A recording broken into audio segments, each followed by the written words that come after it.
Okay, my name is Liza Hylton, and I'm a speech language pathologist for Perry County Schools. I work at West Perry Elementary, Buckhorn School, Buckhorn Children's Center, and Chavy's Head Start. I also do home visits for kids who are medically fragile. Um, what sparked my grant? I wish I had brought my poster board for the session now. This summer, I had the opportunity to attend a 4-day yoga program, and it's called Go Give Yoga for Kids. And I'll get into that in just a second. So, today in our society, I feel like kids are placed under so much pressure.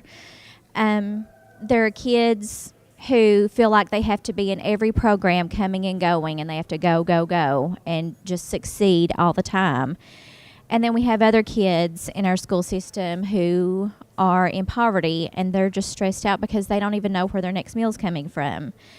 And they're just bombarded with situations that just leave them stressed. And this morning, just listening to Dr. Feely about the opioid epidemic, my heart just went out to those kids and these families, and we're just seeing more and more of that. Kids' health issues are on the rise. There was a CDC released an ACE study. It's an adverse childhood experience and potential outcomes that result of these studies. And it just showed that children's health issues are on the rise. There are anxiety disorders, ADHD, anger issues, sensory integration, and like I mentioned, the opioid epidemic that we heard about this morning, autism. And obesity is just a chronic issue as well. A lot of kids now spend a lot of time with media and video games and just distractions everywhere. And I'm guilty. I'm one of those moms. Her boys have iPads, and they like to watch YouTube videos. And I try to limit it, to an hour of screen time a day, but it's difficult. But the good thing is, we're learning that by introducing the I'm thinking that by introducing the tools of mindfulness, help bring awareness of themselves and their feelings through yoga, we can make more of a positive impression in their lives.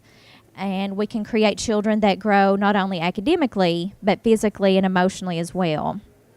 We can empower them with mindfulness, compassion, hopefully give them healthier bodies, happy hearts, and reasoning to help make better choices. Yoga offers several benefits, and I guess I have to do a disclaimer. I had never been to a yoga class until this summer when I took this 4-day yoga course. So I'm not a yogi. I don't practice all the time, but the more I start doing it and think about breathing and calming and just sensory awareness, and the more I do it with my students, the better you feel. Yoga promotes self-regulation, can increase self-confidence, improve your coordination and strength, enhance lung capacity, improve brain functioning.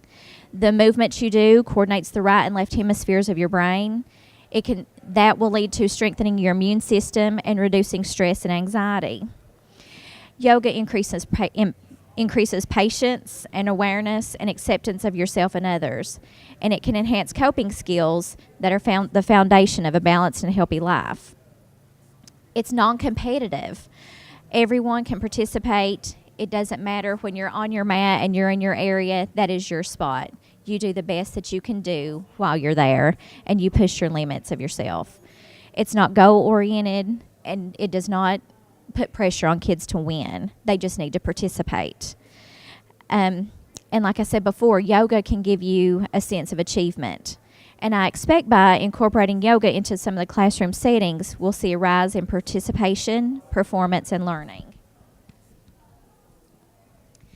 This grant will be utilized to address the concern of decreased attention to task, because a lot of kids have off-task behaviors. That's something that we'll target. And retention of information and behavioral occurrences within the classroom setting. We'll also focus on mindfulness and self-awareness. Exercise is known to decrease behaviors of concern. It's an evidence-based practice which is used to reduce aggression and increase attention to task. Yoga is a relaxing and organizing exercise that can be specifically constructed to assist with primitive reflex integration. And some programs and with certain designated exercises aid in retention of information in specific content areas. I know during the regular classroom, a lot of teachers are incorporating Kagan strategies and brain breaks, and that goes right along with doing yoga poses and getting your right and left hemisphere and crossovers, and to help these kids get up and wiggle around, because it's difficult when they have to sit in a classroom for hours at a time listening to somebody just stand and deliver information. And these little bodies need to get up and wiggle around and exercise and move. I mean, how many of you learn song lyrics a lot faster than you would memorizing rote information that a teacher gives you? That just shows that putting it to music or putting it to movement, you retain a lot more information and a lot faster. So to gauge the effectiveness of my integration or innovation grant, I'm just going to have the students journal about their experiences, and this will allow them the opportunity to reflect on their yoga experience. I will have some of the yoga classes weekly, and some of the classes we are doing it toward content area. For example, one of my best friends teaches first grade science, and we're doing something with the life cycle of a pumpkin, and then the life cycle of a frog, and we're integrating, like, the child's pose is when we're the seed or the tadpole, and then we grow and do different exercises, and that will help the kids remember, going through the different poses, the different areas in the life cycles. We're going to see how that works out. I'm really excited. The students will actively participate in learning the pose with assistance and demonstration, and those involved with implementation will include related service providers, teachers, and classroom staff. And through engagement in these yoga activities as a class, we'll see students achieving success with gross motor activities as well as improved classroom performance.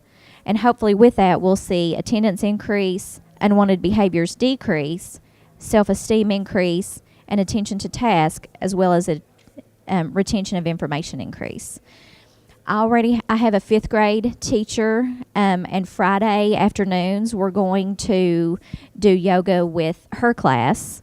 If we don't get to do it every week, we definitely want to do it every 2 weeks. And what we're going to do is the books that they're reading and the stories that they're connecting with, we're going to make a connection and do characters' feelings and plot, and maybe even act out some of the story through yoga. And I've already mentioned first grade. We're going to incorporate that into science with movement and activity. I also work with an FMD unit, which is kids with severe issues, and we're targeting yoga moves and practices with them to decrease unwanted behaviors. Eventually, I hope to team up with KRCC, which is Kentucky River Community Care. They have some counselors in our building, and we're hoping to do an after-school program, along with their after-school reading program, offer an after-school yoga program so that we can work on feelings, mindfulness, and self-esteem. So, thank you.